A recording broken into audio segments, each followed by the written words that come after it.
Question number 12 है find the values of the angles X Y and Z in the each of the following.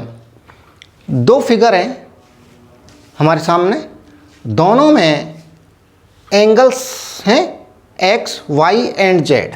इसमें भी x Y and Z, दोनों figures में, दोनों चित्रों में, दोनों जो डायग्राम्स हैं उनमें हमको एक्स वाई एंड जेड जो एंगल्स हैं उनकी वैल्यूज़ बतानी है, निकालनी है। तो सबसे पहले हम पहले फिगर पे जाएंगे। देखिए पहले डायग्राम में क्या है, दो लाइंस हैं, दो रेज हैं, एक दूसरे को इंटरसेक्ट कर रही हैं और इंटरसेक्ट करने से क्या हो रहा है, एंगल्स बन रहे हैं। कौन से एंगल्स बन रहे हैं? देखिए जब दो लाइंस इंटरसेक्ट करती हैं तो कौन से एंगल्स बनते हैं? Vertically opposite angles. कुल एंगल्स 4 होते हैं, 1 2 3 एंड 4। लेकिन दो जो पेयर हैं, दो एंगल्स का पेयर, वो क्या है, वर्टिकली अपोजिट होते हैं। ये वर्टिकली अपोजिट है एंड ये और ये वर्टिकली अपोजिट है। और हमको ये पता है कि वर्टिकली अपोजिट एंगल्स इक्वल होते हैं, आपस में इक्वल होते हैं। तो यहाँ देखिए, यहाँ वर्टिकली अपोजिट एंगल्स कौन से हैं? इधर तो 55 डिग्री है और इधर x डिग्री है और ये इक्वल है, यहाँ इक्वल भी हैं। तो x is equal to 55 degree. आ गया? वर्टिकली अपोजिट एंगल्स हैं 55 एंड x, तो x एंगल भी कितना होगा? 55 डिग्री। यहाँ लिख दिया मैंने 55 डिग्री। x का मान आ गया, इस जो x एंगल है उसका मान आ गया है। अब बचे दो एंगल्स वर्टिकली अपोजिट।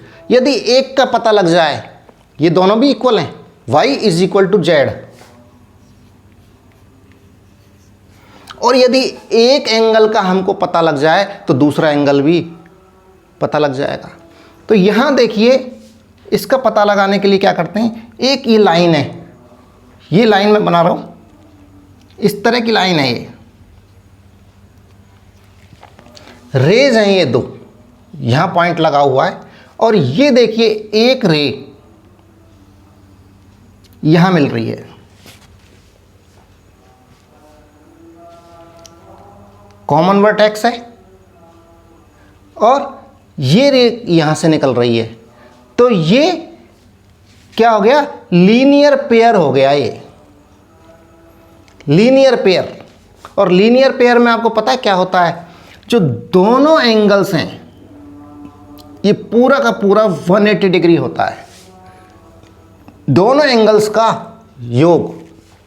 ये दोनों दो एंगल्स बने हुए हैं, एक ये एंगल है, और इस पेयर का टोटल पेयर का सम कितना होता है? 180 डिग्री। यानी कि यहाँ जो एंगल्स बने हुए हैं इस पर एक तो 55 बना हुआ है, 55 डिग्री, और एक y है। तो 55 प्लस y दोनों का सम 55 प्लस y कितना है? 180 डिग्री। समझ में आ गया ना? और यदि मैं इस 55 को ट्रांसपोज कर दूं तो y की वैल्यू आ जाएगी।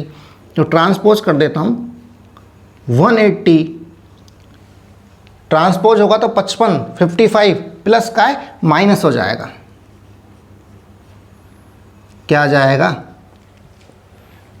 5 आ गया और 2 आ गया, 1 आ गया, यही आएगा।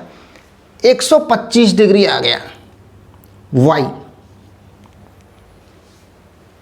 यहाँ क्या लिख दें?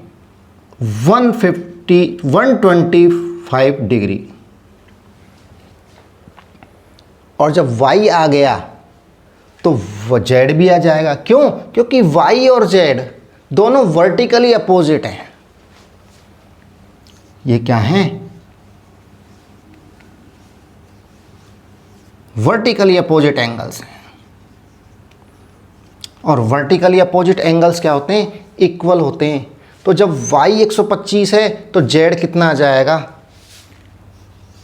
z भी 125 डिग्री हो जाएगा।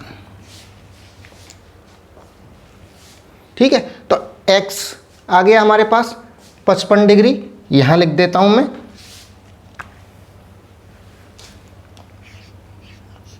x आ गया 55 डिग्री, y आ गया 125 डिग्री एंड z आ गया, y और z इक्वल है तो ये भी 125 डिग्री आ गया।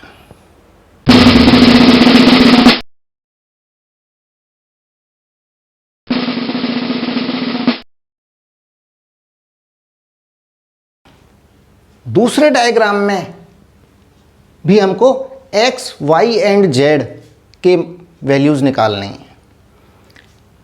तो यहां देखिए दो लाइन हैं, दो रेज हैं जो एक दूसरे को इंटरसेक्ट कर रही हैं। कौन सी लाइन है, पहली तो ये लाइन है, ये रही पहली लाइन, और दूसरी लाइन कौन सी है, दूसरी लाइन है ये वाली लाइन।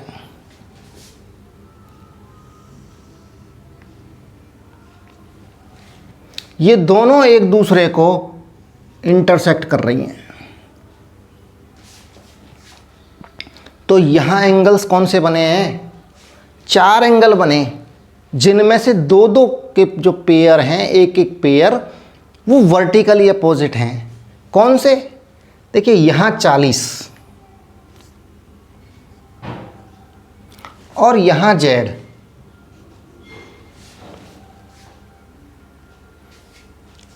तो सबसे पहले वर्टिकली अपोजिट एंगल्स बराबर होते हैं, तो z इज इक्वल टू 40,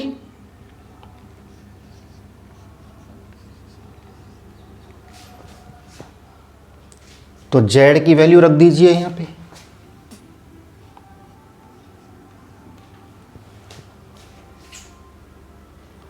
इसको यहां लिख देता हूं z की वैल्यू।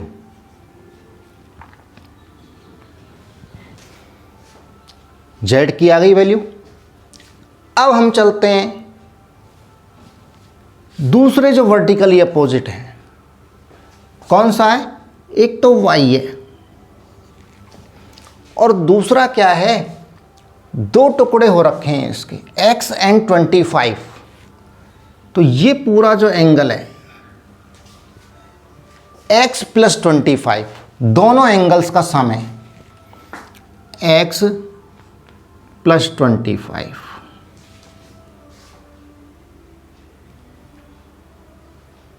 यहां तक आ गई बात समझ में। अब नेक्स्ट चलते हैं, ये लाइन देखिए बना देता हूं, ये रे हैं, ये सीधे जा रही है एंड एक रे, कॉमन रे यहां मिल रही है, ये मिल रही, देखिए ये रे गई, ये रे मैंने बना दी और एक रे यहां मिल रही है। तो ये दोनों क्या हैं, ये opposite rays, non common rays है, अपोजिट रेज। तो ये जो पेयर, जो एंगल्स का पेयर है, ये दोनों एंगल्स का पेयर क्या हो गया, लीनियर पेयर।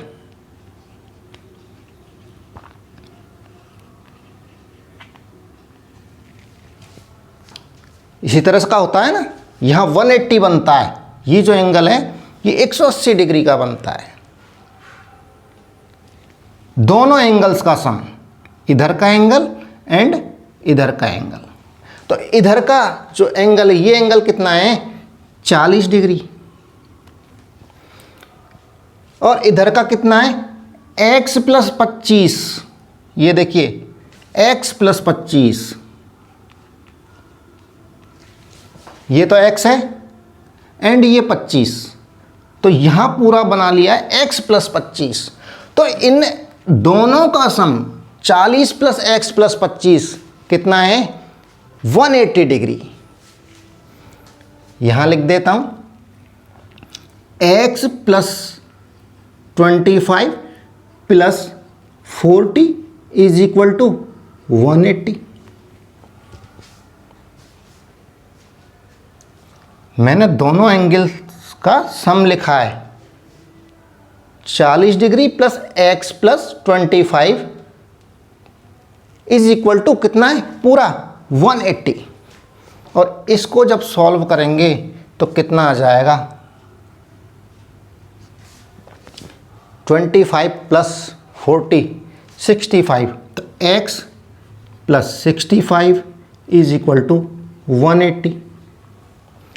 और 65 को ट्रांसपोज करेंगे तो क्या आएगा, x is equal to 180 minus 65 और क्या बचेगा 115 डिग्री, यही बचेगा।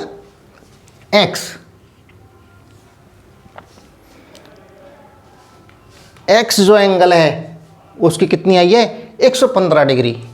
तो यहां हम x का मान लिख देते हैं 115 degree.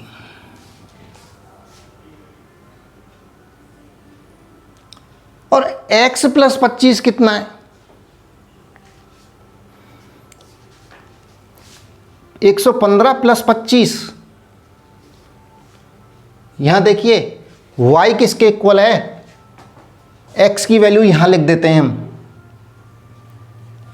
115 degree.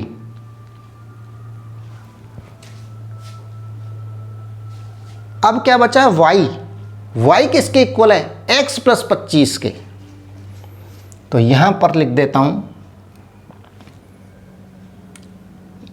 y is equal to x plus 25। क्यों है ये y इसके, क्योंकि वर्टिकल अपोजिट हैं, वर्टिकली अपोजिट।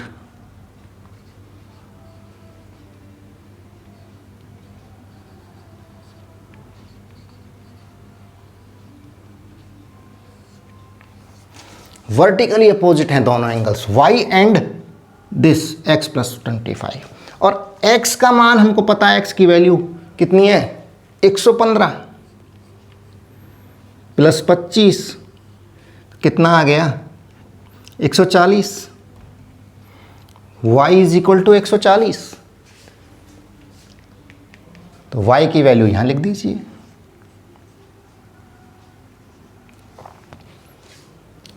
दोनों डायग्राम्स में से x, y एंड z की वैल्यूज आ गई हैं।